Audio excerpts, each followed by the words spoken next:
이렇게 관련해서 이제 김동연 경기지사 이야기도 계속해서 해볼 텐데요.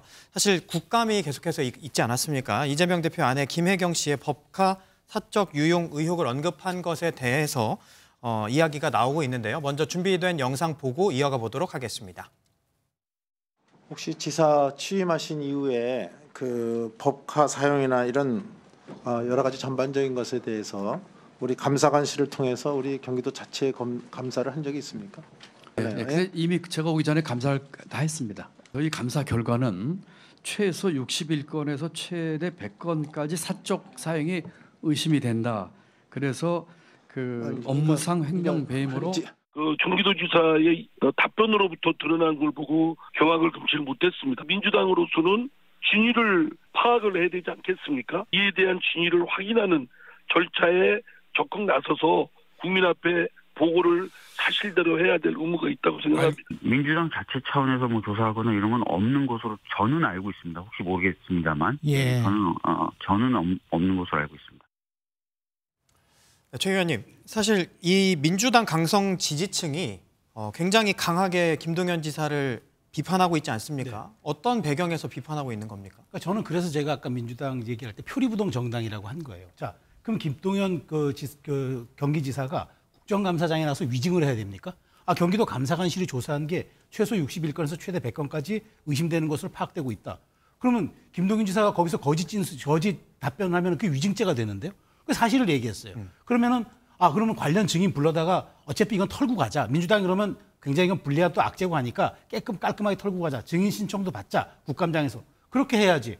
그걸 가지고 좌표를 찍어서 마치 김동연 지사가 무슨 배신한 것처럼 이재명 대표와 옹이하면은 그게 민주당의 충성도가 높은 사람이고 이재명 대표에 대해서 조금이라도 불리한 얘기를 하면 그게 가로도 유답니까? 저는 그런 식으로 그 강성 지지층이 반응하기 때문에 자꾸 민주당이 정말 이번에 강서구청장 선거도 잘해서 여권이 심판받은 게 아니라 여권이 실책으로 여권이 심판받은 거다 저는 이렇게 보기 때문에 네. 저는 최소한 김동연 지사의 저런 발언에 대해서는 오히려 당이 깔끔하게 이번에 정리할 건 정리하고 갑시다라고 얘기해야지 마치 김동연 지사가 당을 배신하고 마치 자기 정치를 하는 것처럼 그렇게 얘기하는 거 저는 제가 경악을 금치 못하겠어요. 네. 그런 측면에서 민주당이 정말 이번에 이런 법인카드 사적 사용 문제를 얼만큼 처리하느냐가 저는 민주당의 환골탈태 여부를 측정하는 아마 그것이 기준이 될 것이다. 맨날 수박의 당도만 측정하지 말고 정말 환골탈태한다면 이런 데서 민주당이 달라진 진면목을 보여줘야 한다고 저는 생각합니다. 네, 강성 지지층이 워낙 거세게 비난을 하다 보니까 지금 경기도 대변인실에서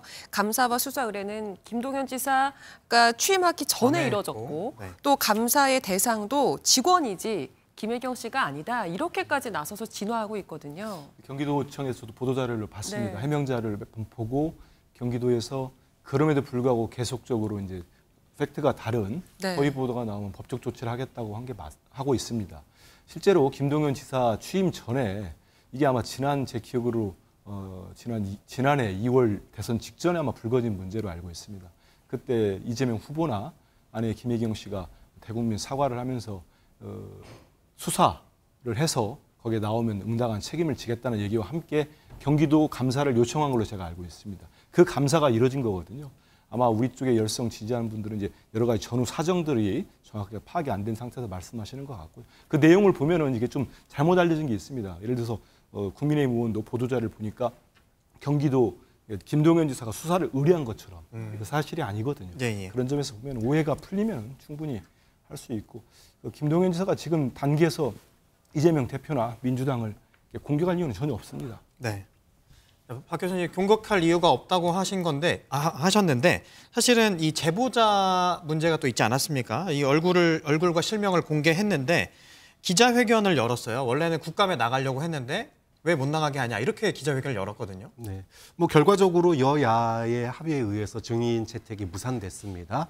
정무위뿐만 아니라 행안위에서도 이제 증인 채택이 안 됐는데 그러면 지금 어쨌든 수사 중인 사안이잖아요. 그러니까 수사 중인 사안이기 때문에 이야기하기 좀 그렇습니다만 수사가 끝나고 그리고 이제 기소 단계에 혹시 접어든다면 그때는 부적절한 사용이 60에서 100건이 있었다니까 그 부적절한 사용에 대해서만큼은 저는 이재명 대표가 관리의 책임자로서 분명히 좀 언급을 하고 넘어가는 게 맞다고 봅니다. 네. 앞으로 좀 상황을 지켜봐야 될 것 같습니다. 오늘 내부 말씀 여기까지 듣고요. 뉴스와이드도 여기서 인사드리겠습니다. 함께해 주신 여러분 고맙습니다.